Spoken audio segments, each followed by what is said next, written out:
Hey folks, we're going to do an example problem using multiple lines of charge and figuring out the electric field, the net electric field created by all of them. On this picture here, and if you need a moment to pause the video, I would pause it and draw that picture, and then also the two equations that we derived on the previous video for a single line of charge, how to find the perpendicular and parallel components of the electric field. Um, so here's what we're going to do. We're going to find the electric field right there. So at the center of the 2L rod, and at the edge of each of the L rods. Um, a quick reminder on some of the stuff in this equation. So lambda is the line charge density. So that's like a certain number of coulombs or millicoulombs or microcoulombs per meter. Okay. D is the perpendicular distance from the point you're interested in to whatever line of charge you're looking at. Okay, and I'll go into that a little more as we go. K is the electric constant, 9 times 10 to the ninth. And then theta 1 and theta 2, those are measured from D. Okay, so that's going to become very important in this video. Okay, so we have three separate bars here, and just for fun, I'll label them A, B, and C. Okay, and we're going to assume that they're all positively charged and they all have a line charge density lambda, the same line charge density lambda. So we're going to find the net electric field at point X there. Well, first of all, I hope that you would agree that if I look at A and C, okay, A is going to make fields pointing this way, and C is going to make fields pointing that way, away from it. You'll notice that the horizontal component should cancel. So all I'm interested in is the vertical component of each one. I'm just going to find the vertical component of A, and then I'm just going to double that because the vertical component of C will be the same. Additionally, the vertical component, is that the perpendicular or parallel to the those lines of charge? Well, that's parallel to. So we're going to be using the second equation here for those two lines of charge for A and B. Okay. Now, let me draw one of those out. Okay, so let's say we draw just A. So here's A, okay, and we are interested in a point there. Okay. Well, first of all, what's the perpendicular distance from that point to here? Well, that's just half of 2L, which is simply L. So this is D right there, but that equals L. Okay. And what angles are we talking about here? Okay, well, let's say we pick up a DQ right there. Let's say that's one little tiny chunk of the bar. The angle we're talking about, well, this would be your radius. Okay, and so we're talking about this angle right there. So in this picture, what does the angle go from? Okay, well, it goes from, if we call this 0 degrees, that's where D is. It goes, this is negative 45 degrees.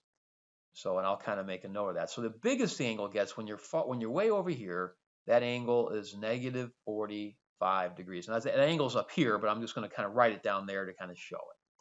So our angle goes from negative 45 degrees, and then what's this the final angle of this be? Well, that's when you're here. That's your final DQ. Well, then the angle's 0.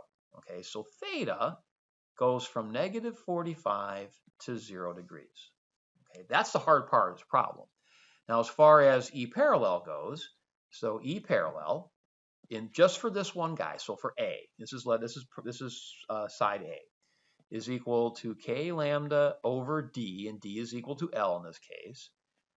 Cosine of theta 2, that's 0. What's cosine of 0? Well, that's 1. And I'll write this in here. How about this? Cosine of 0, 0 minus cosine of 45 degrees, or of negative 45 degrees. So you get K lambda over L. Cosine of 0 is 1. The cosine of 45 and the cosine of negative 45 are both the same. And that's root 2 over 2. So I'm going to write it in that way. Okay. So this is EA, the component of the electric field created by bar A, that is parallel to bar A, and in this case, up, okay, because we just want the upward component. Because again, the perpendicular component, the rightward component, they're just going to cancel with the one from C, so those are gone. So EA plus EC, okay, is just double this. So it's 2k lambda over L times 1 minus root 2 over 2. And just for kicks, I'll distribute the 2 in there. So you get k lambda over L times 2 minus root 2. Okay, so that's the total electric field created by A and C. Okay, what about B? Okay, well, let's draw B out. Draw that carefully. And then we're looking at this point here. This whole length is 2L.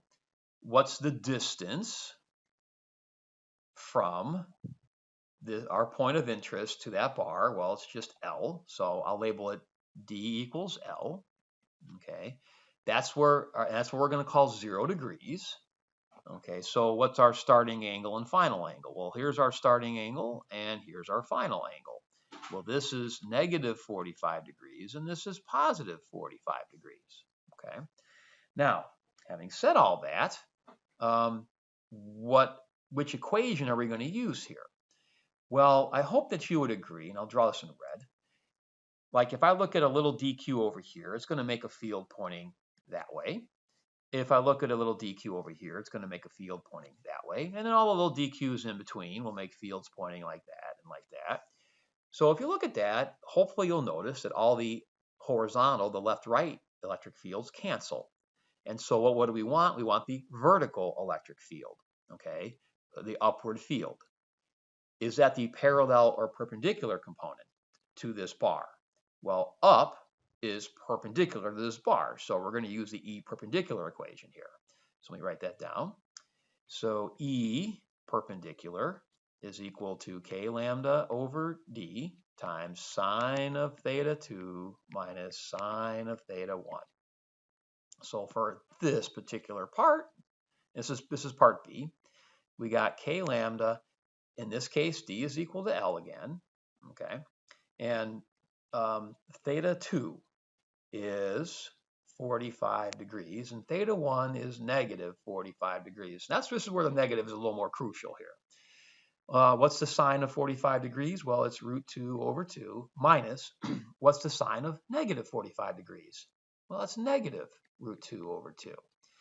And you end up with root 2 over 2 plus root 2 over 2, and you end up with k lambda over L. This just becomes root 2. Okay, now let's talk about this for a second. This field points up, and this field points up. So the overall total field will be, I just add, this is the field that's created by A and C, up, and this is the field created by B, up. So the total electric field is equal to the field of A plus the field of B plus the field of C.